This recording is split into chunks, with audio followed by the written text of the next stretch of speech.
లక్ష్యం వైపు పయనిస్తూ ఉన్నప్పుడు ఎంతో మంది మనుషులు మనకి సలహాలు ఇస్తూ ఉంటారు. మీరు ఇలా చేయకండి, మీరు అలా చేస్తే బాగుంటుంది, మీరు పలానా ఆదర్శ వ్యక్తిలా ఆ దారిలో వెళ్ళటం మంచిది అని.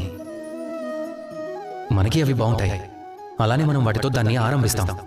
ఒకవేళ అదే మార్గంలో 10 మందో లేక 100 మందో వెళ్ళి వారి లక్ష్యాన్ని సాధించుకుని ఉంటారు. వారు ఆ మార్గంలో వెళ్లటం వల్ల వారు వారి లక్ష్యాన్ని సాధించుకున్నారు అంటే దాని అర్థం మనం కూడా సాధించగలమనా?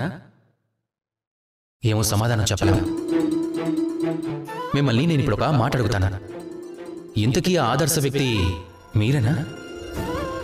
కాదు, ఆ వ్యక్తి మరెవరు. వారికి వారి తెలివి, వారి ఆలోచన విధానం, వారి కర్మలు, వారి అనుభవాలు, వారి సద్గుణాలు దుర్గుణాలున్నాయి. అలానే వారి ప్రయాణం వేరు, వారి ఉద్దేశం వేరు. మీ ఉద్దేశం వేరు కావచ్చు.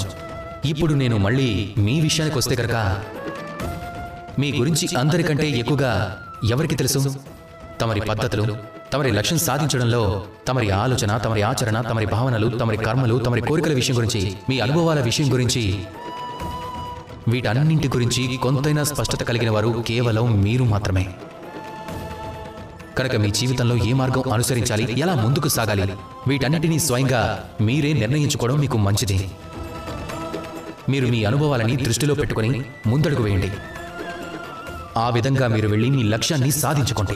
మీరు ఒక గొప్ప ఉదాహరణగా మారేలా జీవిస్తే కనుక ఇతరులు వారంతట వారే మీ మార్గంలోకి వస్తారు. రండి, నాతో కలిసి ప్రేమగా పలకండి, రాధాకృష్ణ.